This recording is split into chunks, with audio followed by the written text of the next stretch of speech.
मुकर्रम शाह के कमरे में समय जैसे थम सा गया था। वो बड़ी सी कुर्सी पर बैठे, हाथ में तस्बीह थामे, हर दाना धीरे धीरे घुमाते हुए कमरे में मौजूद सभी लोगों पर गहरी नजर डाल रहे थे। हर व्यक्ति की नजर उन पर जमी थी। मुकर्रम शाह के सामने वाले सोफे पर नूर शाह और जमान शाह बैठे थे, दोनों अपनी अपनी सोचों में गुम, चुपचाप। नूर ने आज नीला जोड़ा पहना हुआ था। आंखों में साफ साफ बेचैनी की छाया नजर आ रही थी। उसके चेहरे पर हल्की सी बेचैनी थी, जैसे वो कुछ समझने की कोशिश कर रही हो। उसे सबसे ज्यादा हैरानी इस बात पर थी कि उसे जमान के साथ एक ही सोफे पर क्यों बिठाया गया है। वो तो इस व्यक्ति के साथ खड़ा होना भी अपनी तौहीन समझती थी। बचपन से लेकर अब तक अगर उन दोनों के बीच कोई रिश्ता था तो वो सिर्फ नफरत का रिश्ता था। इसके अलावा उन दोनों ने कभी कोई और रिश्ता बनाया ही नहीं था। दूसरी ओर जमान शाह का चेहरा भी सख्त था। उसके लिए भी इस लड़की के बराबर में बैठना अपमानजनक था। वो अपनी मुट्ठियां भींचे बैठा था, आंखें जमीन पर टिकाए, जैसे अपनी तमाम बेबसी को छिपाने की कोशिश कर रहा हो। बहुत सोचा, बहुत समझा। मुकर्रम शाह की आवाज़ गूंजी तो सब जैसे होश में आ गए। उनकी आवाज़ में बही रौब और दृढ़ता थी जो हमेशा से उनका स्वभाव था। और हमने ये फैसला लिया है कि नूर का निकाह जमान शाह के साथ किया जाएगा। ये सुनते ही कमरे में जैसे भूचाल आ गया। नूर की आंखें हैरानी से फैल गईं, उसकी सांसें जैसे थम गईं, जमान की मुट्ठियां और ज़्यादा भिज गईं। वो हल्का सा झुका, जैसे अपनी जगह से उठना चाहता हो, मगर खुद पर काबू पा लिया। कमरे में मौजूद बाकी लोगों के चेहरे पर भी अचंभा और उलझन साफ दिख रही थी। नूर के माँ बाप एक दूसरे की ओर देखने लगे। उनके चेहरों पर एक अजीब सी चुप्पी थी, जैसे भीतर ही भीतर वे भी इस फैसले से असहमत थे। मगर बाबा शाह के निर्णय के आगे सिर झुका लिया। नूर ने एक पल के लिए होंठ खोले, जैसे कुछ कहना चाहती हो, लेकिन गले से कोई आवाज न निकल सकी। उसकी आंखें मुकर्रम शाह पर जमी थीं, जिसमें ढेरों सवाल और बेबसी झलक रही थी, मगर वे सवाल जुबान तक ना आ सके। जमान शाह ने गहरी सांस ली और आखिरकार सिर उठाकर मुकर्रम शाह की ओर देखा। उसकी आंखों में अजीब सी जलन थी। दादा जान, उसकी आवाज़ में साफ सख्ती थी। क्या आपको यकीन है ये फैसला सही है? मुकर्रम शाह ने जमान शाह की आंखों में देखा और फिर पूरे इत्मीनान से कहा, यह हमारा फैसला है जमान। परिवार के भले के लिए जो सही समझा हमने वही किया। नूर ने भी हल्का सा विरोध करने की कोशिश की। दादा, लेकिन मुकर्रम शाह ने हाथ उठाकर नूर को चुप करा दिया। बेटा, हमने जो सोचा है वही सबसे बेहतर है। हम चाहते हैं कि परिवार में एकता और मजबूती बनी रहे, और हमें यही तरीका सबसे सही लगा। नूर का चेहरा गुस्से और बेबसी से लाल हो गया, मगर उसमें आगे कुछ कहने की हिम्मत नहीं बची थी। जमान ने भी अपनी नज़रें दूसरी ओर फेर लीं, जैसे वो इस बात को और सहन नहीं कर सकता था। कमरे में एक बार फिर गहरी चुप्पी छा गई, मगर इस बार ये चुप्पी पहले से भी ज़्यादा भारी थी। नूर के माँ बाप ने सिर झुका लिया और धीरे से कहा, आप जो बेहतर समझे दादा शाह। उसके पापा की आवाज़ धीमी थी, हम आपके फैसले के आगे सिर झुकाते हैं। जमान शाह के माँ बाप ने भी हल्का सा सिर झुकाया, लेकिन उनके चेहरों पर भी हैरानी की लकीरें साफ दिखाई दे रही थीं। उनकी आंखों में सवाल और चिंता थी, मगर उन्होंने भी अपने बुजुर्ग के फैसले को स्वीकार कर लिया था। नूर और जमान ने एक दूसरे की ओर देखा। उनकी आंखों में साफ नफरत झलक रही थी, मगर दोनों ने कुछ भी नहीं कहा। उनके चेहरे की खामोशी जुबान ही उनके दिल की पूरी कहानी बयान कर रही थी। मुकर्रम शाह ने संतोष की सांस ली और सभी पर एक नज़र डाली। हमारा फैसला आखिरी फैसला है। पहले दोनों का निकाह होगा और फिर उसके बाद नूर की पढ़ाई पूरी होते ही रुखसती कर दी जाएगी। यही सही है, उन्होंने कहा। अब सब अपने अपने कमरों में जा सकते हैं। सबसे पहले नूर गुस्से से भरी हुई कमरे से बाहर निकली। उसका दिमाग बिल्कुल काम नहीं कर रहा था। उसके बाद जमान ने भी किसी की परवाह नहीं की और कमरे से नहीं बल्कि पूरी हवेली से ही बाहर निकल गया। उनके बाद धीरे धीरे बाकी लोग भी उठे और कमरे से बाहर जाने लगे। मुकर्रम शाह ने उनकी पीठ पर एक नज़र डाली और धीमी आवाज़ में बोले, हमें यकीन है जमान, तुम हमारे इस फैसले से हमेशा खुश रहोगे। ये कहकर उन्होंने अपनी आंखें मूंद लीं और धीरे धीरे तस्बीह के दाने घुमाने लगे। रात के 10 बजे का वक्त था। हवेली के बाहर ठंडी ठंडी हवाएं चल रही थीं, जिसमें पेड़ों की शाखाएं धीरे धीरे हिल रही थीं। हवेली के अंदर का माहौल भी शांत था, जैसे हर कोई दिन की घटना के बाद सुकून ढूंढ रहा हो। मगर इस शांति को जमान शाह की वापसी ने तहस नहस कर दिया। जमान तेज कदमों से हवेली के दरवाजे से अंदर दाखिल हुआ। उसके चेहरे पर गुस्सा और बेचैनी साफ झलक रही थी। उसने सीधे अपने माँ बाप के कमरे की ओर कदम बढ़ाए। दरवाज़ा खटखटाए बिना अंदर घुसा और वहीं रुक गया। उसके माँ बाप सोफे पर बैठे थे। उसकी माँ तस्वीर थामे दुआ पढ़ रही थी, जबकि उसके पापा एक किताब के पन्ने पलट रहे थे। अम्मी, अब्बू, जमान की आवाज़ में गुस्सा और बेचैनी थी। ये क्या फैसला किया है आप लोगों ने? उसकी माँ ने सिर उठाकर उसे देखा और धीरे से तस्वीर अपने साइड पर रख दी। जमान बेटे, आओ बैठ जाओ, हम बात करते हैं। मगर जमान बैठने के मूड में नहीं था। वो कमरे के बीचों बीच खड़ा रहा। उसकी मुट्ठियां गुस्से से भिजी हुई थीं। अम्मी, मैं नूर से शादी नहीं कर सकता। वो लड़की जिद्दी है, बदतमीज है, उससे मेरी कभी नहीं बन सकती। आप लोग ये कैसे सोच सकते हैं कि मैं उससे शादी करूंगा? जमान के पापा ने किताब बंद की और एक गहरी सांस ली। बेटा, ये फैसला तुम्हारे दादा ने किया है और हमें उनका हुक्म मानना होगा। लेकिन अब्बू, जमान की आवाज़ और तेज हो गई, ये मेरी जिंदगी का सवाल है, मेरा भविष्य है। नूर मेरे लिए नहीं बनी। मैं किसी सीधी सादी समझदार लड़की से शादी करना चाहता हूँ जो मेरे ख्यालों को समझ सके। भले वो खूबसूरती में किसी से कम नहीं है, लेकिन मेरे लिए खूबसूरती ही सब कुछ नहीं। मुझे एक ऐसी लड़की चाहिए जो मुझे समझ सके, मुझसे मोहब्बत करे। और नूर कभी वो लड़की नहीं हो सकती।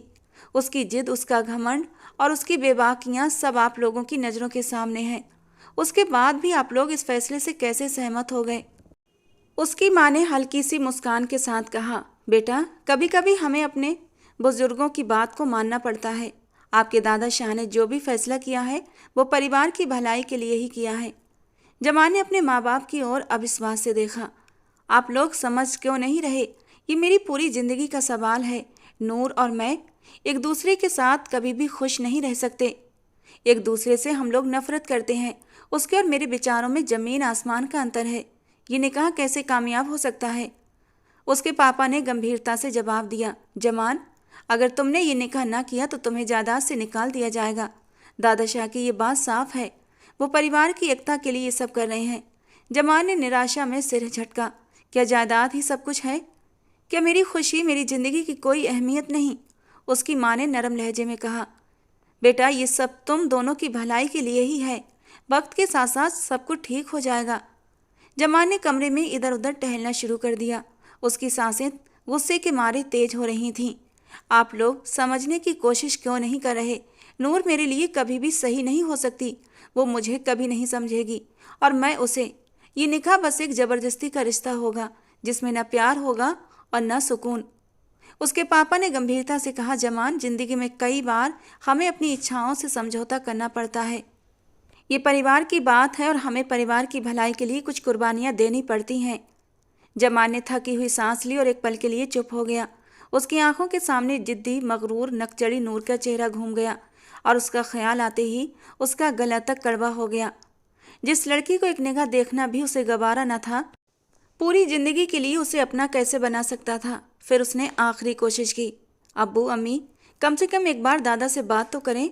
उन्हें समझाएं कि ये रिश्ता किसी के हक में सही नहीं है। उसकी माँ ने सिर ना में हिलाया, बेटा, हमने अपनी बात कह दी है।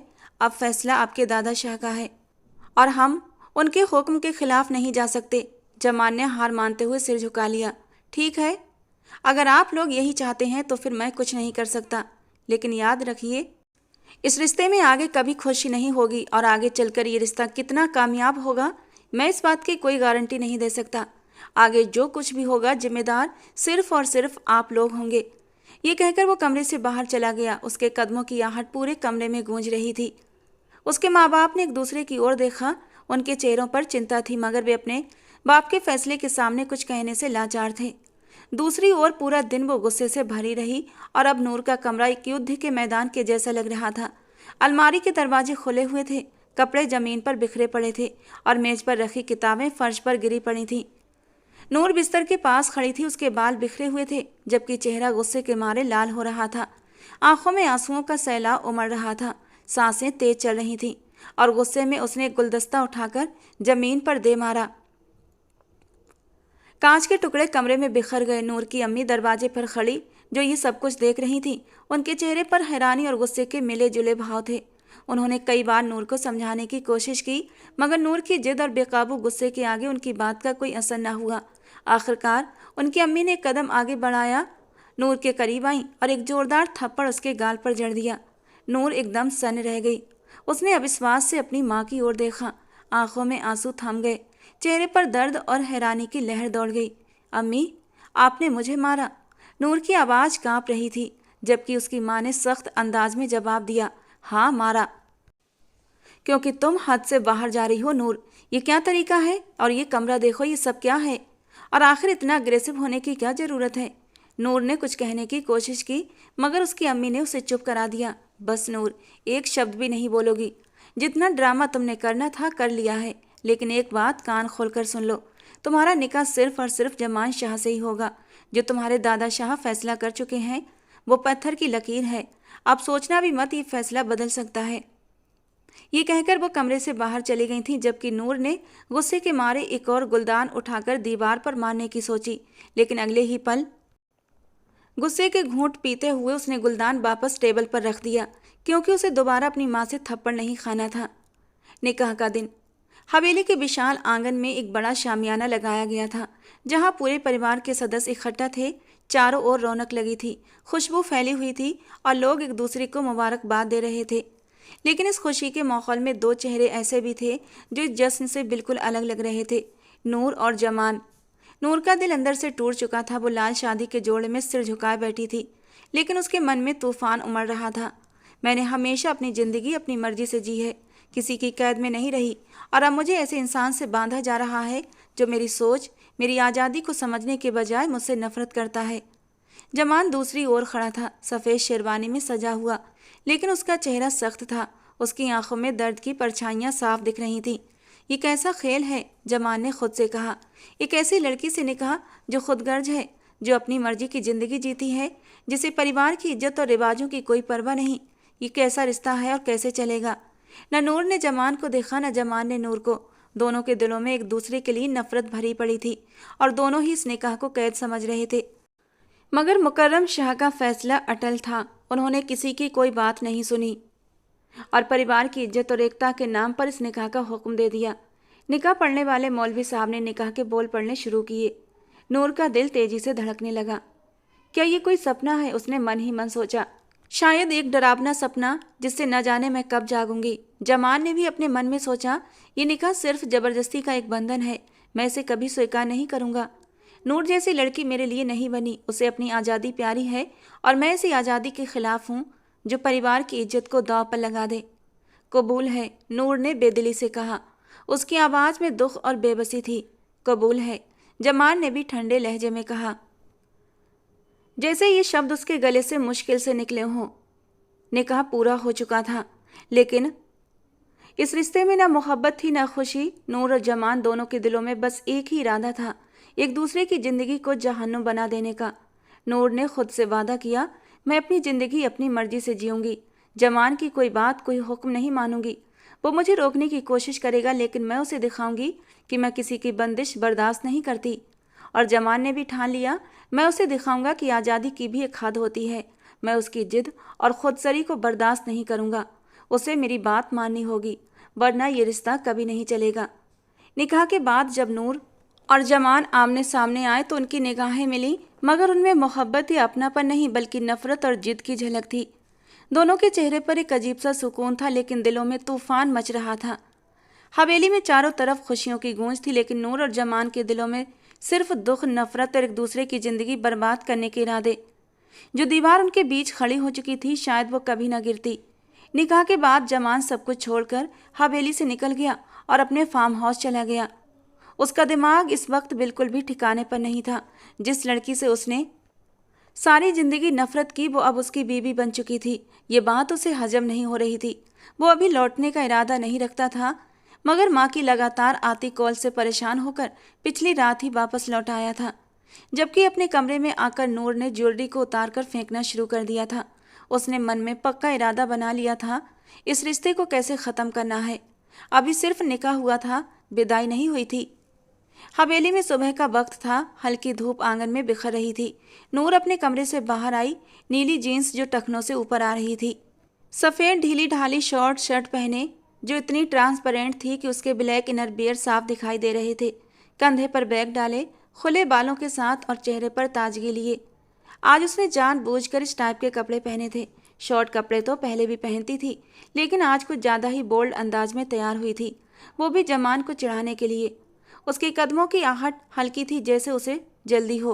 वो पूरी तैयारी में थी, क्योंकि उसे कॉलेज जाना था। जैसे ही वो डाइनिंग टेबल के पास पहुंची, उसकी नज़र जमान पर पड़ी, जो कुर्सी पर बैठा नाश्ता कर रहा था। एक पल के लिए नूर की आंखें हैरानी से फैल गईं। वो वापस कब आया, ये सवाल उसके दिमाग में आया, लेकिन उसने खुद पर काबू पाया और उसे नज़रअंदाज करते हुए टेबल के पास आ गई। उसके लिए जमान कोई मायने नहीं रखता था। जमान ने किसी और की मौजूदगी महसूस की तो आंखें ऊपर उठाई और नूर को देखा। उसकी निगाहें तुरंत उसके कपड़ों पर ठहर गईं। उसकी खूबसूरती इन कपड़ों में इस कदर उभर रही थी कि जमान की नज़रें उस पर जाकर ठहर गई थीं। आज से पहले कभी उसने नूर को इन निगाहों से नहीं देखा था, लेकिन कल जब उसका रिश्ता नूर के साथ बदल चुका था, तो उसकी नज़रों ने गहराई से नूर का जायजा लिया था। उसका भरा भरा शरीर, ऊपर से कपड़े पहनने का ये बोल्ड अंदाज, खूबसूरत चेहरे पर किया गया हल्का फुल्का मेकअप। कोई शक नहीं था किसी के भी दिल पर बिजली गिराने का हुनर रखती थी ये लड़की। लेकिन ये तैयारी जमान को खुश करने की बजाय अंदर से गुस्से के मारे आग लगा चुकी थी।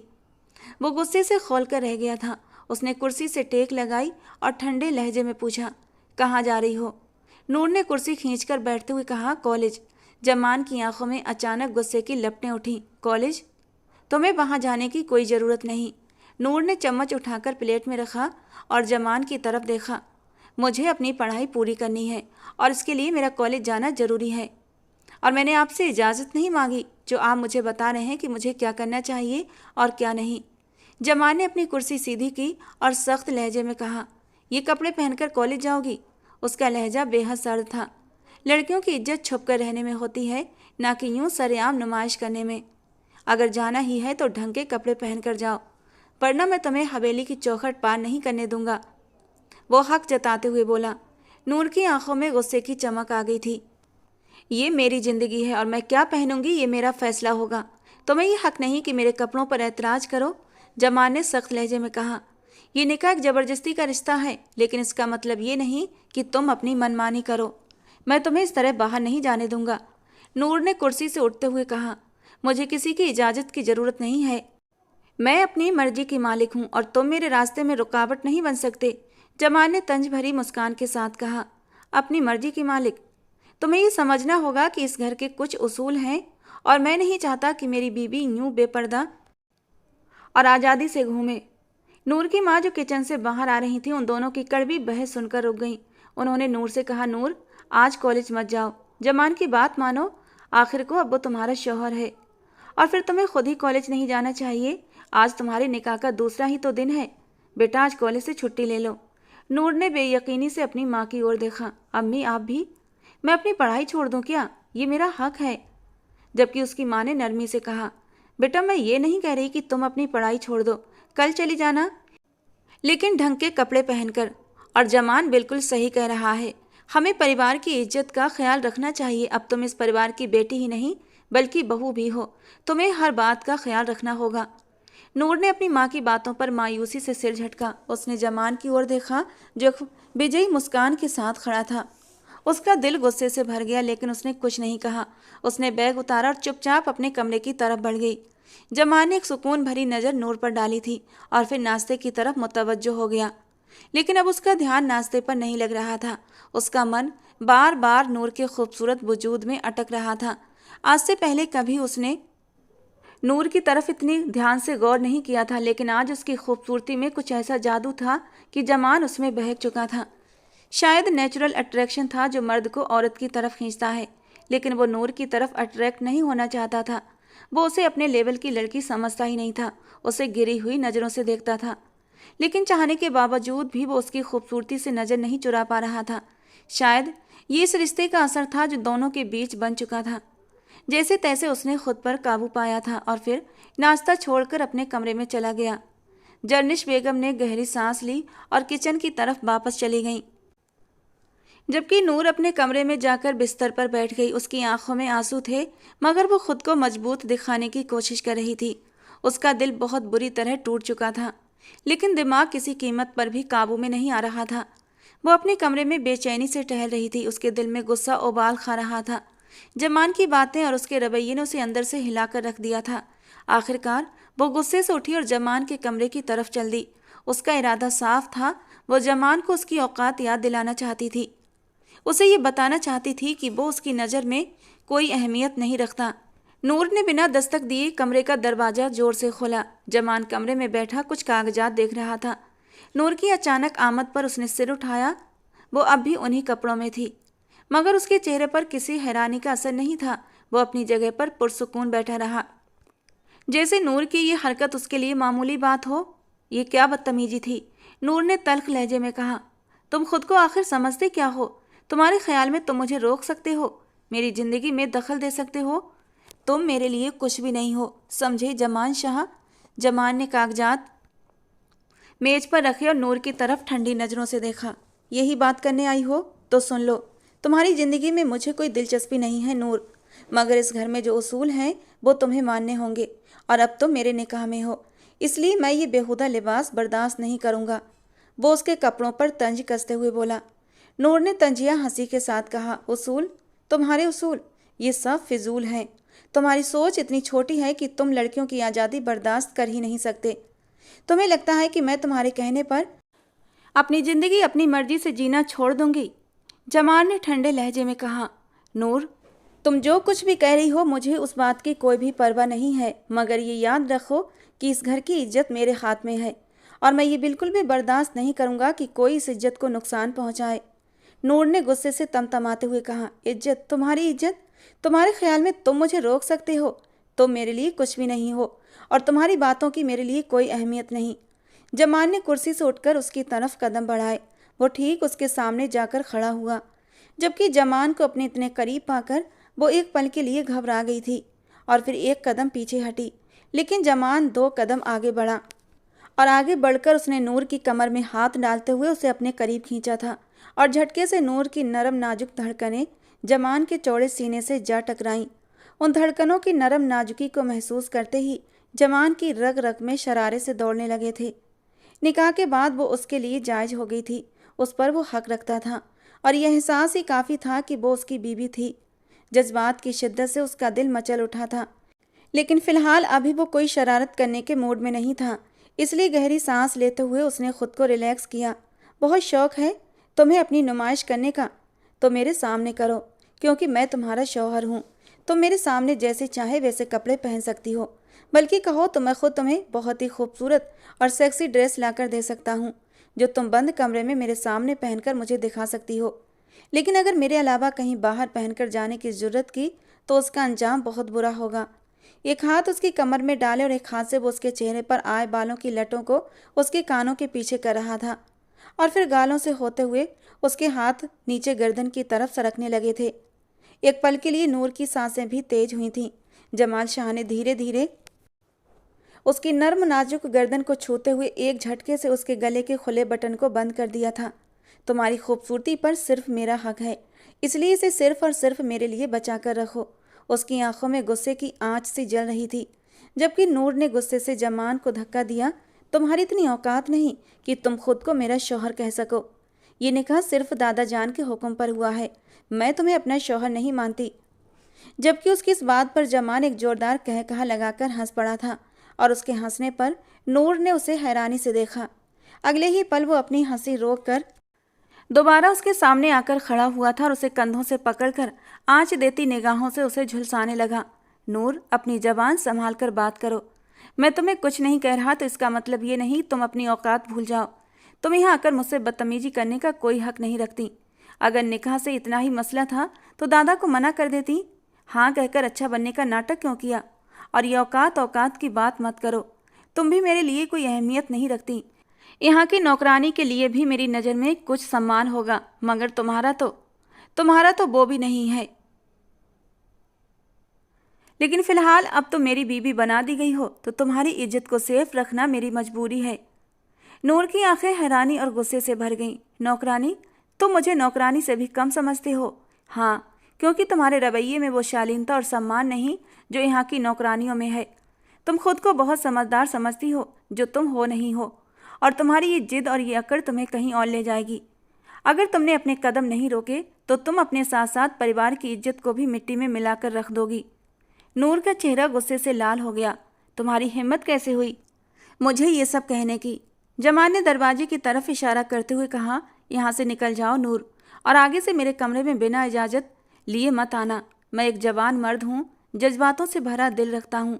टाइम बे टाइम आकर अगर तुमने मेरे जज्बातों में आग लगा दी और मैं अपनी हद पार कर गया तो मुझे दोष मत देना कि रुखसती से पहले ही मैंने अपना हक वसूल कर लिया। चेहरे पर शरारती मुस्कान सजाकर वो नूर को आग लगा चुका था। नूर ने एक पल के लिए जमान को घूर कर देखा, फिर गुस्से में मुड़कर दरवाजे की ओर बढ़ गई। उसके जाते ही जमान ने दरवाजा अंदर से बंद कर लिया और अपने अंदर की रुकी हुई सांसों को तेजी से बाहर छोड़ा।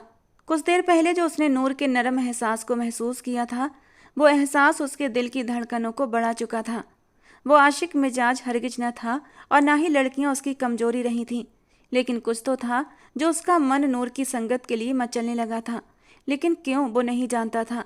वो तो उस लड़की से नफरत करता था, उसकी आज़ाद ख्याल सोच को कभी भी पसंद नहीं करता था। तो क्या वो भी आम मर्दों की जैसे कमज़ोर मर्द था जो उसके साथ खूबसूरत नाजुक पलों के लिए मचलने लगा था? हरगिज नहीं, मैं ऐसा मर्द नहीं हूँ। शायद ही मेरे और उसके बीच बने जायज रिश्ते का असर है जो मेरा दिल उसकी तरफ खींचने लगा है। उसने गुस्से से अपना कोट उतार कर सोफे पर उछाला था और बाथरूम का दरवाज़ा झटके से बंद किया। मैं उस लड़की को अपने हवासों पर सवार नहीं करूँगा और ना ही उसे अपनी कमजोरी बनाऊँगा। ये रिश्ता सिर्फ कागजी और नाम का रिश्ता है। मैं उस लड़की को कभी भी अपनी कमजोरी बनने नहीं दूंगा। मैं उससे नफरत करता हूँ और करता रहूँगा। कहते हुए वो शावर के नीचे खड़ा हो गया था और अपने अंदर मचलते जवानी के जज्बातों को कंट्रोल करने लगा। नूर पैर पटकती हुई अपने कमरे में दाखिल हुई। वो अपना गुस्सा कंट्रोल करने की कोशिश कर रही थी, मगर जमान की बातें उसके दिल और दिमाग में गूंज रही थीं। वो वापस अपने कमरे में आई, दरवाज़ा जोर से बंद किया और बिस्तर पर बैठ गई। जमान की बेइज्जती और उसकी कड़वी बातें उसे अंदर से झकझोर रही थीं, मगर उसने मन ही मन ठान लिया था वो उसे ज़बरदस्ती के रिश्ते में अपनी खुदी को नहीं खोएगी। लेकिन उसे इस बात का अंदाज़ा नहीं था कि वो धीरे धीरे उसी इंसान की मोहब्बत में गिरफ्तार होने वाली थी। समय धीरे धीरे बीतता चला गया था। अगले दिन से उसने अपने पहनावे पर ध्यान रखना शुरू कर दिया था। वो बेवजह अपनी पढ़ाई का नुकसान नहीं करना चाहती थी। यही वजह थी उसने खुद को थोड़ा बहुत बदल लिया था, क्योंकि उसे समझ आ गया था अगर उसने जमान की बात नहीं मानी तो उसके घर वाले बिना सोचे समझे उसकी पढ़ाई रोक देंगे। यही वजह थी कि वो खामोश हो गई थी। आज भी दिन आम दिनों की तरह था। सूरज ढलने को था जब नूर कॉलेज से वापस आ रही थी। कॉलेज से थोड़ी ही दूरी पर उसकी गाड़ी अचानक रुक गई। ड्राइवर ने कई बार कोशिश की, मगर गाड़ी स्टार्ट नहीं हुई। वो झुंझलाकर बोली, कितना टाइम और लगेगा? उसे मालूम था अगर वो देर करती तो इस बात पर भी जमान को ऐतराज होता। यही वजह थी वो एक पल के लिए बेचैन हो गई थी। ड्राइवर चुपचाप अपनी कोशिश में लगा हुआ था जब अचानक उसका क्लास फेलो एहतशाम वहां से गुजरते हुए रुका। एहतशाम ने मुस्कुराते हुए मदद की पेशकश की तो नूर ने हिचकिचाते हुए उसकी मदद को कबूल कर लिया। ड्राइवर मना करना चाहता था क्योंकि वो हवेली के उसूलों से वाकिफ था, मगर नूर को दूसरी गाड़ी में बैठते देखकर वो खामोश हो गया। नूर एहतशाम की गाड़ी में बैठकर हवेली की तरफ रवाना हो गई, इस बात से बेपरवाह कि अब उसके साथ क्या होने वाला है। हवेली के दरवाजे पर गाड़ी रुकने पर नूर ने एहतशाम का शुक्रिया अदा किया। वो गाड़ी से नीचे उतरी, मगर जैसे ही उसने सामने देखा उसकी सांसें थम गईं। जमान शाह काले शलवार कुर्ते में खड़ा था और गुस्से से जलती हुई नज़रों से नूर को घूर रहा था। ऐसा लग रहा था जैसे वो उसे निगल जाना चाहता हो। नूर की धड़कन एक पल के लिए तेज हुई थी, मगर उसने अपने चेहरे पर मुस्कान सजा ली और एहतशाम से ज़रूरत से ज़्यादा हंस हंस कर बातें करने लगी। ये हरकत उसने जानबूझकर की थी। जमान ने अपनी मुट्ठियां भींच लीं। उसका चेहरा गुस्से और बर्दाश्त की हद से सख्त हो गया था। नूर की ये हरकत, ये बेबाकी उसे एक पल के लिए भी बर्दाश्त नहीं हुई थी। जैसे ही नूर ने दरवाजे के अंदर कदम रखा, जमान तेजी से आगे बढ़ा और उसका बाजू पकड़कर उसे अंदर खींच लिया। ये क्या कर रहे हो? नूर ने बाजू छुड़ाने की कोशिश करते हुए कहा, मगर जमान की पकड़ मजबूत थी। चुप, जमान ने गुस्से से दहाड़ते हुए कहा। क्या समझती हो तुम अपने आप को? नूर ने भी गुस्से से कहा। मैं समझती हूँ कि तुम्हें मुझ पर हुक्म चलाने का कोई हक नहीं जमान शाह। जमान ने उसे सख्त नज़रों से घूरते हुए कहा। हक है नूर, तुम मेरी बीवी हो और तुम्हारा यूं किसी गैर मर्द के साथ हंस हंस कर बातें करना मेरी इज्जत के खिलाफ है। नूर ने तंजिया हंसी के साथ कहा। इज्जत? तुम्हारी इज्जत? मैं एहतशाम के साथ सिर्फ घर वापस आ रही थी और तुम इसे इज्जत का मसला बना रहे हो, जमान ने गुस्से में कहा। अच्छे और शरीफ घर की लड़कियां इस तरह गैर मर्दों से बातें नहीं करती नूर। तुम्हें कोई शर्म लिहाज है या नहीं? रही बात तुम्हारी गाड़ी खराब होने की, तो तुम मुझे फ़ोन कर सकती थी। इस तरह किसी की भी गाड़ी में बैठकर आने की क्या ज़रूरत थी? तुम्हें अपनी इज्जत का ख्याल रखना चाहिए, नूर ने सख्ती से कहा। मुझे अपनी इज्जत का पता है जमान शाह, और मैं जानती हूँ कब, कहाँ और किससे बात करनी है। तुम अपनी पुरानी सोच अपने पास रखो, जमान ने नूर के चेहरे के करीब आकर कहा। ये पुरानी सोच नहीं है, ये उसूल है, और तुम्हें ये उसूल मानने होंगे। नूर ने जमान की आंखों में आंखें डालकर कहा, मैं तुम्हारे उसूलों के मुताबिक नहीं चल सकती जमान। मैं अपनी ज़िंदगी अपनी मर्जी से जीने की आदी हूँ और तुम मुझे रोक नहीं सकते, जमान ने सख्त लहजे में कहा। नूर, ये तुम्हारे लिए आखिरी मौका है। अगर तुमने दोबारा ऐसी हरकत की तो मैं इसे बर्दाश्त नहीं करूँगा, नूर ने बाजू छुड़ाते हुए कहा। मुझे धमकियाँ देना बंद करो जमान शाह, तुम्हारे उसूल मेरे लिए कोई अहमियत नहीं रखते, जमान ने नूर की तरफ इशारा करते हुए कहा। यह घर मेरी जिम्मेदारी है और मैं यहाँ किसी की भी ऐसी हरकत बर्दाश्त नहीं करूँगा जो इस घर की इज्जत को नुकसान पहुँचाए, नूर ने तल्ख लहजे में कहा। ये इज्जत तुम्हारी सोच की पैदावार है जमान, और मैं तुम्हारी सोच के मुताबिक अपनी ज़िंदगी नहीं गुजार सकती, जमान ने गुस्से से कहा। नूर, तुम्हें समझना होगा, ये रिश्ता सिर्फ एक कागजी समझौता नहीं है। तुम्हें इस रिश्ते की इज्जत करनी होगी, वरना तुम्हें इसके नतीजे भुगतने होंगे।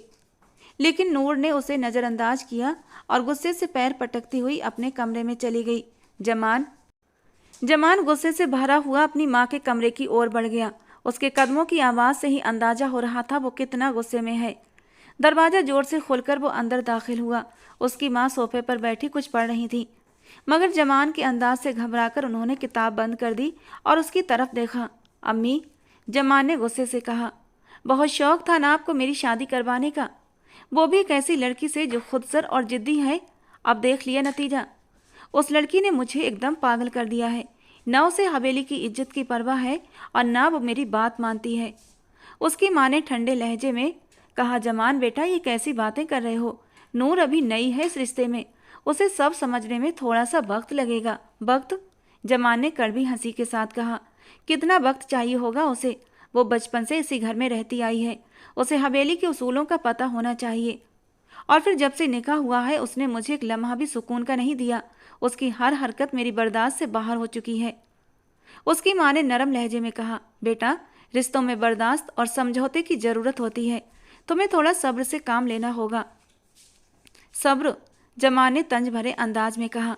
अम्मी, जितना सब्र करना था मैंने कर लिया, अब मुझसे और नहीं होगा, सुरमीन बेगम ने परेशान होकर कहा। तो फिर तुम क्या चाहते हो? विदाई का इंतजाम करें फ़ौरन, जमान ने सख्त लहजे में कहा। मैं ये रोज़ रोज़ की बहस और झगड़े नहीं सह सकता। अगर निकाह हो गया है तो रुखसती भी होनी चाहिए। समरीन बेगम उसकी बात सुनकर परेशान हो गई, मगर खामोश रहीं। उन्होंने गहरी सांस लेते हुए कहा, जमान, ये सब कुछ इतनी जल्दी ठीक नहीं होगा, तुम्हें नूर को समझने का वक्त देना होगा। वक्त? जमान ने तल्खी से कहा। अम्मी, वक्त देने की बात ना ही करें तो ज़्यादा अच्छा है, मैंने पहले दिन से ही सब्र किया है, मगर नूर की हर हरकत मुझे और ज़्यादा गुस्सा दिला रही है। वो मेरी ज़िंदगी में कोई भी सकारात्मक बदलाव नहीं ला रही, बल्कि हर दिन मेरे लिए और मुश्किलें खड़ी कर रही है। समरीन बेगम ने हमदर्दी से अपने बेटे की ओर देखा। जमान, शायद तुम्हें उससे खुलकर बात करनी चाहिए, उसे समझाने की कोशिश करो कि तुम्हारी क्या उम्मीदें हैं उससे, जमान ने नामे सिर हिलाते हुए कहा। मैंने कोशिश की अम्मी, मगर उसने मेरी किसी बात को अहमियत नहीं दी। वो अपनी दुनिया में ही मगन है और उसे मेरी परवाह नहीं है। अब मुझसे और नहीं होगा, उसकी माँ ने नरमी से कहा। बेटा, हर रिश्ते में मसले होते हैं, अगर तुम दोनों मिलकर इन्हें सुलझाने की कोशिश करोगे तो सब कुछ बेहतर हो सकता है। अब मुझे किसी हल की ज़रूरत नहीं है अम्मी, जमान ने गुस्से से कहा। मैं सिर्फ ये चाहता हूँ कि नूर इस घर की इज्जत का ख्याल रखे और अपनी हद में रहे। अगर वो ये नहीं कर सकती तो इस रिश्ते का कोई मतलब नहीं बनता। उसकी माँ ने कुछ पल सोचा और फिर कहा, ठीक है जमान, मैं घर के बड़े बुजुर्गों से बात करूँगी, लेकिन तुम भी थोड़े सब्र से काम लो, जमान ने सिर झटकते हुए कहा। मुझे नहीं लगता कि ये रिश्ता ज़्यादा दिन तक चल सकेगा। वो दरवाजे की तरफ बढ़ा और कमरे से बाहर निकलता चला गया, दिल में एक अजीब सा बोझ लिए। समरीन बेगम उसकी पीठ को देखती रहीं, दिल में ये फिक्र लिए कि ये रिश्ता कैसे निभाया जाएगा। समरीन बेगम ने यह बात फौरन घर के बड़े बुजुर्गों तक पहुंचा दी कि जमान अब रुखसती का फैसला कर रहा है। सबकी तरफ से यही सहमति मिली कि अगर जमान चाहता है कि रुखसती हो जाए तो अब इसमें देर नहीं करनी चाहिए। लेकिन जब ये बात नूर को पता चली तो उसके तन बदन में आग लग गई। वो गुस्से से तमतमाई, उबलते लहजे के साथ जमान के कमरे की तरफ बढ़ी। उसके दिल में एक उथल पुथल मची हुई थी, जैसे उसकी रगों में जलती हुई आग दौड़ रही हो। वो खुद को संभालने की पूरी कोशिश कर रही थी, लेकिन जब उसने सुना कि जमान रुखसती का फैसला कर रहा है तो उसकी बर्दाश्त की हद खत्म हो गई थी। उसका दिल तेजी से धड़क रहा था और खून की रफ्तार बढ़ गई थी। जैसे ही उसने दरवाजे का कमरा खोला, गुस्से से चीख पड़ी। उसकी आवाज़ इतनी तेज थी कि जैसे वो लम्हे भर में जमान को भी चकनाचूर कर देगी। तुमने सोचा भी कैसे कि मैं तुमसे शादीशुदा जिंदगी की शुरुआत करूंगी? उसकी आंखों में जलते हुए शोले थे, जैसे वो हर लफ्ज के साथ साथ जमान पर हमला कर रही हो। मैं तुमसे नफरत करती हूँ। चाहे कुछ भी हो जाए, मैं तुम्हारे साथ रुखसती कभी नहीं होने दूंगी। जमान की आंखों में एक अजीब सा सुकून था, जैसे उसे किसी बात की परवाह ना हो। उसने बेपरवाही से जवाब दिया, मुझे तुम्हारी कोई बात नहीं सुननी, जाओ यहाँ से। मेरा जो फैसला था मैं दादा शाह के पास पहुँचा चुका हूँ। उसके लहजे में इतनी ठंडक और बेरुखी थी जैसे उसे नूर की तकलीफ से कोई फ़र्क ही ना पड़ता हो। जबकि ये सुनकर नूर का गुस्सा और भी ज़्यादा बढ़ गया। वो समझती थी शायद कहीं ना कहीं जमान के दिल में कोई नरमी होगी, लेकिन इस वक्त वो उसे पूरी तरह से बेजान और बेदिल इंसान लग रहा था। उसका दिल धक से रह गया और उसकी बेरुखी ने उसे और भी बेचैन कर दिया। तुम मेरे साथ ऐसा कैसे कर सकते हो? मैं तुमसे शादी नहीं कर सकती, नूर ने गुस्से से कहा। फिर आगे ठहर कर कहा, क्योंकि मैं किसी और से प्यार करती हूँ। वो कुछ और ही कहने वाली थी कि अचानक जमान तेजी से उसकी तरफ बढ़ा और उसका बाजू पकड़ लिया, जैसे उसे रोकने की कोशिश कर रहा हो। उसके चेहरे पर गुस्से की लाली थी और आंखों में एक अजीब सा जुनून झलक रहा था। क्या बकवास कर रही हो तुम? उसकी आवाज़ में इतनी सख्ती थी कि एक पल के लिए नूर सहम गई थी, लेकिन अगले ही पल नूर ने पूरी ताकत से अपना बाजू छुड़ाने की कोशिश की। जमान ने उसे कसकर पकड़ रखा था। नूर गुस्से से बोली, मैं 1000 बार कहूँगी कि मैं तुमसे प्यार नहीं करती, मैं किसी और से। उसके शब्द अधूरे ही रह गए थे जब जमान ने एक तेज थप्पड़ उसके गाल पर जड़ दिया। नूर का सांस अटक गया, वो सन्न रह गई और सदमे से जमान को देखने लगी। ये पहली बार था जब उसने उस पर हाथ उठाया था। उसने अपनी आंखों में जलती हुई नफरत के साथ कहा, बहुत कमज़ोर निकले तुम जमान शाह। उसकी आवाज़ में गहरी कड़वाहट और एक गहरा तंज था, जैसे वो उसकी हार की खुशबू महसूस कर रही हो। तुम खुद मुझसे नफरत करते हो, लेकिन मैं किसी और से प्यार भी ना करूं। किसी को पसंद करना मेरा हक है। प्यार करती हूँ, कोई पाप नहीं किया है मैंने। उसके ये कहते ही जमान ने उसे दीवार से लगा दिया। दोनों तरफ अपने बाजू टिकाए वो उसके बेहद करीब खड़ा था। उसकी गर्म सांसें नूर के चेहरे पर पड़ रही थीं। उसकी आंखों में एक पागलपन झलक रहा था। तुमसे शादी मेरी मजबूरी थी और शायद मुझसे शादी तुम्हारी भी मजबूरी थी, लेकिन ये जो इश्क का भूत तुम्हारे सर पर चढ़कर बोल रहा है ना, ये बात तुमने निकाह से पहले बोलनी थी। जान दे देता, लेकिन तुम जैसी लड़की से शादी ना करता। लेकिन अब जबकि तुम मेरे निकाह में हो, हक रखता हूँ तुम पर और मेरी इज्जत हो तुम। अब एक भी शब्द मुंह से निकाला तो वो अंजाम करूँगा कि सोच भी नहीं सकती, समझी? कहते कहते उसने उसके जबड़ों को अपनी सख्त पकड़ में दबोचा था और फिर ठंडी और गहरी आवाज़ में बोला, मैं तुमसे सख्त नफरत करता हूँ, लेकिन अब जबकि तुम मेरी बीवी हो तो तुम मुझसे धोखेबाजी नहीं कर सकती।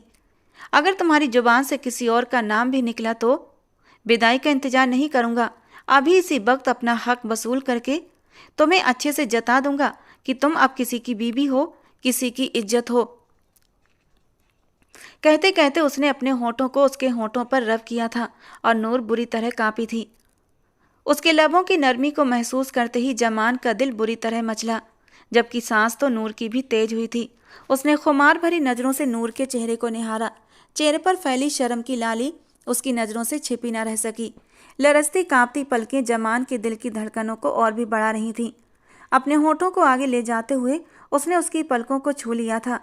पलकों से होते हुए वो दोबारा से उसके होठों के करीब आया था और फिर धीरे धीरे और जब बेखुदी में बहकर गर्दन के नीचे की तरफ जाने लगा तो नूर ने उसे खुद से दूर किया। उसके होंठ धीरे से लरज उठे थे। प्लीज़ इससे आगे नहीं। गहरी सांस लेते हुए जमान ने उसकी आंखों में आंखें डालकर कहा, नूर इससे आगे मैं भी अभी जाना नहीं चाहता। ये सब कुछ तो मैं शादी की पहली रात ही वसूल करूँगा। अभी फ़िलहाल जो भी तुम्हारे दिमाग में जो ये भूसा भरा है ना, इस भूसे को निकाल दो वरना। उसके लहजे में छुपी धमकी से ये साफ जाहिर था कि वो कुछ भी कर सकता था। नूर ने बड़ी मुश्किल से खुद को जमान से अलग किया था और चुपचाप कमरे से बाहर निकल गई। उसका दिल तेजी से धड़क रहा था, सांसें भारी हो रही थीं। जमान का स्पर्श उसके रग रग में उतर चुका था और उसके गुस्से को सोचकर वो बुरी तरह डर भी गई थी। उसने जमान को कभी इस तरह के गुस्से में नहीं देखा था। उसका थप्पड़ और उसका वो जुनूनी रवैया अब भी उसके दिमाग में गूंज रहा था, जैसे कोई चुभता हुआ कांटा। उसके दिल में एक फैसला हो चुका था, वो इस हवेली में और इन लोगों के बीच नहीं रह सकती। उसने अपना मोबाइल उठाया और फौरन एहतशाम को कॉल की। वो जानती थी एहतशाम उससे प्यार करता है और हमेशा उसकी मदद के लिए तैयार रहता है।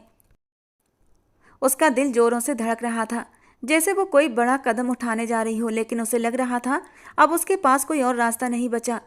कॉल रिसीव होते ही एहतशाम की आवाज़ आई, हेलो, हाँ नूर बोलो, क्या हुआ? नूर ने घबराई हुई आवाज़ में कहा, एहतशाम क्या तुम मेरी मदद कर सकते हो? मैं अपने कजिन से शादी नहीं करना चाहती। अगर आज रात मैं यहाँ से नहीं निकली तो कल मेरी रुखसती हो जाएगी। मैं यहाँ नहीं रह सकती। एहतशाम कुछ पलों तक खामोश रहा, जैसे वो उसकी तकलीफ को महसूस कर रहा हो।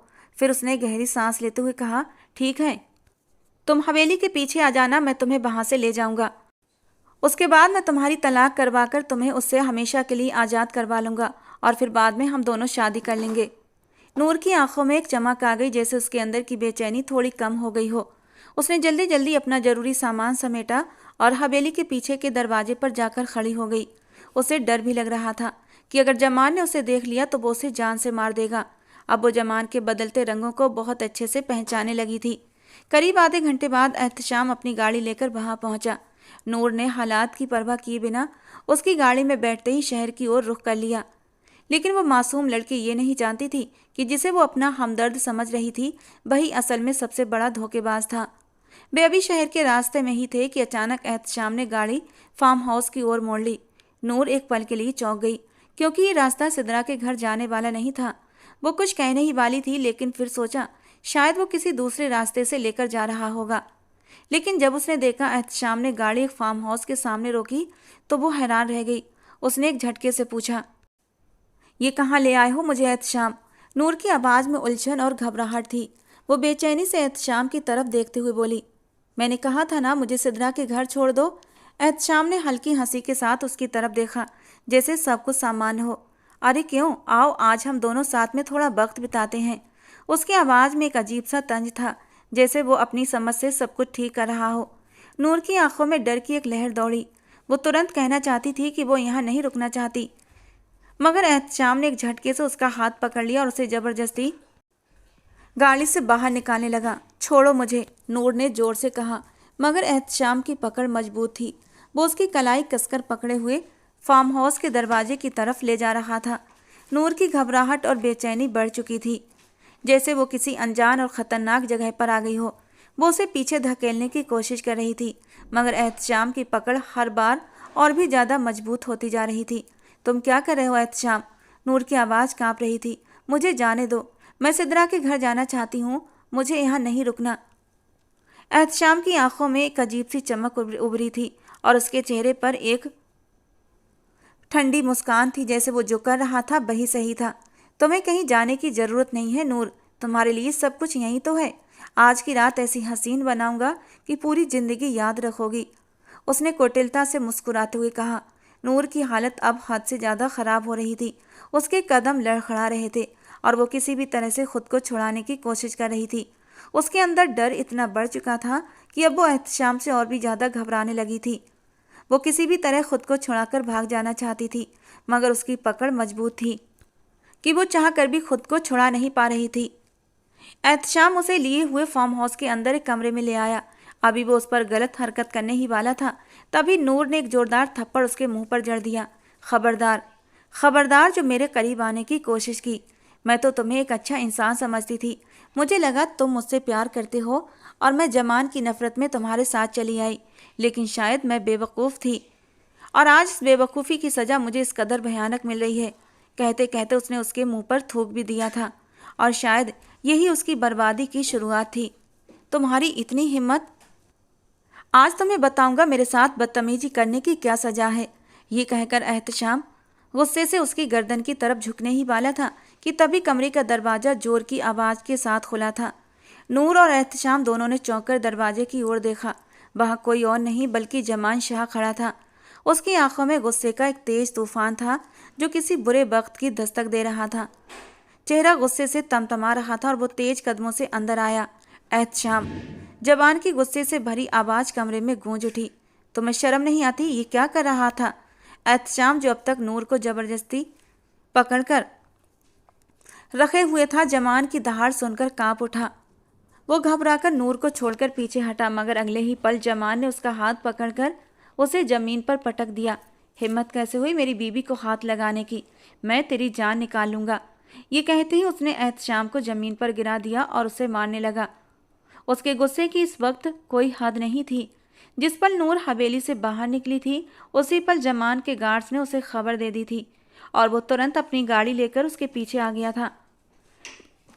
मगर उसे अंदाजा नहीं था ये नीच आदमी नूर के साथ इतनी बदसलूकी करने की कोशिश करेगा।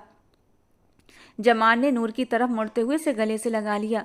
नूर की आंखों में आंसू थे और वो पूरी स्थिति को लेकर बहुत शर्मिंदगी महसूस कर रही थी। उसके शरीर में एक बुरी तरह कंपन हो रहा था और वो बस रोते हुए जमान के सीने में छिप गई। मुझे माफ़ कर दो जमान, मैंने बहुत बड़ी गलती की है, नूर ने रोते हुए कहा। मुझे नहीं पता था कि मुझे क्या हो गया था। बस मैं गुस्से और जिद में आ गई थी कि तुम्हारे सामने नहीं झुकूंगी, लेकिन मैं नादान थी। अपने जायज़ रिश्ते को भूलकर नाजायज़ रिश्ते के पीछे भाग रही थी और अब मुझे अपनी गलती का एहसास हो गया है। जमान ने उसकी पीठ पर हल्के से हाथ फेरा और फिर नरम आवाज़ में कहा, नूर, तुम्हें कभी भी अपनी इज्जत को किसी के सामने यूं बेमोल नहीं करना चाहिए। लड़कियों की इज्जत उनकी चार दीवारी में ही होती है। मैं ये नहीं कहता कि लड़कियों को शिक्षा नहीं लेनी चाहिए, लेकिन हमेशा अपनी सीमाओं और अपनी मर्यादाओं का ध्यान रखकर। नूर ने सिर झुका लिया और उसकी आंखों से और भी आंसू बहने लगे। वो जानती थी कि उसने अपने आप को बचाने की कोशिश की थी, लेकिन उसने अपनी इज्जत और ख़ुद को और भी खतरे में डाल लिया था। वो जानती थी कि जमान की बात बिल्कुल सही थी। जमान ने उसका चेहरा अपने हाथों से ऊपर उठाया और उसके माथे पर एक प्यार भरा, जब तक मैं जिंदा हूं तुम्हारी इज्जत पर एक आंच भी नहीं आने दूंगा। लेकिन तुम्हें भी चाहिए कि तुम अपनी इज्जत का ख्याल रखो, क्योंकि अब तुम मेरी बीवी हो। हम दोनों ने जो कुछ भी किया वो हमारा बचपना था, लेकिन अब हमारे बीच एक रिश्ता है और उसका ख्याल हम दोनों को रखना चाहिए। नूर और भी ज़्यादा रोते हुए उसके सीने से लग चुकी थी और जमान ने भी उसे अपने सीने से भींच लिया था, क्योंकि उसे एहसास हो चुका था वो नूर से मोहब्बत करने लगा था। इसीलिए उसके लिए इतना बेचैन रहता था और उसे उसकी तलब होती थी। वो उसकी हिफाजत के लिए वो उसे हिफाजत के साथ घर ले आया था।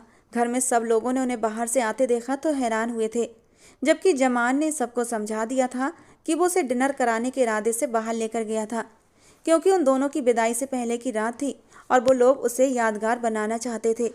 सब लोगों ने सुकून का सांस लिया था। खैर, जो भी था, वो दोनों मियाँ बीवी थे, एक दूसरे पर हक रखते थे और कल तो वैसे भी दोनों की विदाई हो जानी थी। नूर ने प्यार भरी नज़र से जमान को देखा था, क्योंकि उसे एहसास हो गया था कि जो सुरक्षा जमान उसे दे सकता है वो सुरक्षा कोई और नहीं दे सकता। भले ही दोनों के बीच कई मतभेद थे, लेकिन आज इस मौके ने नूर को ये समझने पर मजबूर कर दिया था कि औरत का पति से ज़्यादा कोई दूसरा ख्याल रख ही नहीं सकता। भले ही हर रिश्ता अपनी अहमियत रखता है, लेकिन पति पत्नी का रिश्ता सबसे ऊपर होता है। खुदा ने निकाह के 3 शब्दों में इतनी मोहब्बत रखी है, अगर कोई इंसान नफ़रत का कायल हो तो वो भी मोहब्बत पर यकीन कर ही जाता है। वो चुपचाप अपने कमरे की ओर बढ़ गई थी, अपनी आने वाली नई ज़िंदगी के सपने सजाते हुए, और जमान ने भी गहरा सांस लेते हुए दूर तक अपनी निगाहों से उसका पीछा किया था। उसे पता था अब नूर दोबारा ऐसी कोई गलती नहीं करेगी, क्योंकि उसे ठोकर लग चुकी थी और ठोकर से बचाकर जमान ने ही उसे सीने से लगाया था। उसके लबों पर एक हल्की सी मुस्कान थी जिसे घर वालों ने साफ तौर पर महसूस कर लिया था और सबने सुकून का सांस लिया था, कि उन दोनों के बीच सब कुछ ठीक हो गया था। तो दोस्तों, आज की हमारी कहानी आपको कैसी लगी कमेंट बॉक्स में ज़रूर बताना। पसंद आई हो तो प्लीज़ लाइक करना। रोज़ एक नई कहानी सुनने के लिए हमारे चैनल को सब्सक्राइब करना। मिलते हैं दोस्तों अगली किसी नई कहानी के साथ।